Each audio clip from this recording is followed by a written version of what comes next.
చూద్దాం. రంగారెడ్డి జిల్లా లక్డీకాపూర్లో జిల్లా పంచాయతీ సర్పంచ్ల సమావేశం జరిగింది. ఈ సమావేశంలో జిల్లా అధ్యక్షుడిగా కొమ్ము కృష్ణ మాదిగను ఎన్నుకున్నారు.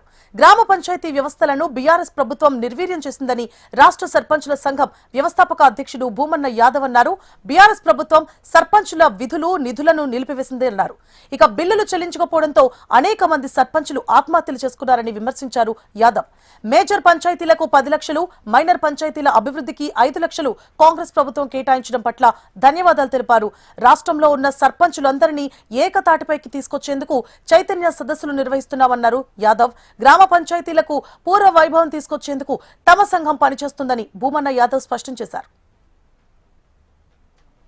తెలంగాణ రాష్ట్ర సర్పంచులకు 12,739 సర్పంచులు, అదేవిధంగా 1,22,000 మంది వార్డు సభ్యులు రాష్ట్రంలో మొన్న కొత్తగా ఎన్నికల సందర్భంగా ఈ సంక్రాంతి, నూతన సంవత్సరం అన్ని విధాలుగా వారికి కృతజ్ఞతలు, అభినందనలు తెలుపుతున్నాను. అదేవిధంగా ఈ యొక్క సర్పంచుల సంఘం ఏర్పడి దాదాపు 30 సంవత్సరాల కాలం అయిపోతుంది.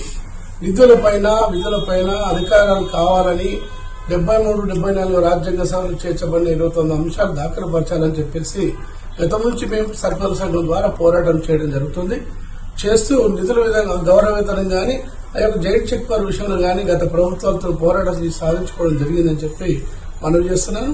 అదేవిధంగా మరి ఇప్పుడు మొన్న గతంలో కూడా చాలా సర్పంచులు ఆత్మహత్యలు చేసుకోవడం జరిగింది, బాకీల పాలై. మరి వారికి కూడా పోరాటం చేశాం, నిధులు విడుదల చేయాలని చెప్పి. గత ప్రభుత్వం అంటే కేసీఆర్ హయాంలో జరిగిన నిధులు కూడా విడుదల కాలేదు.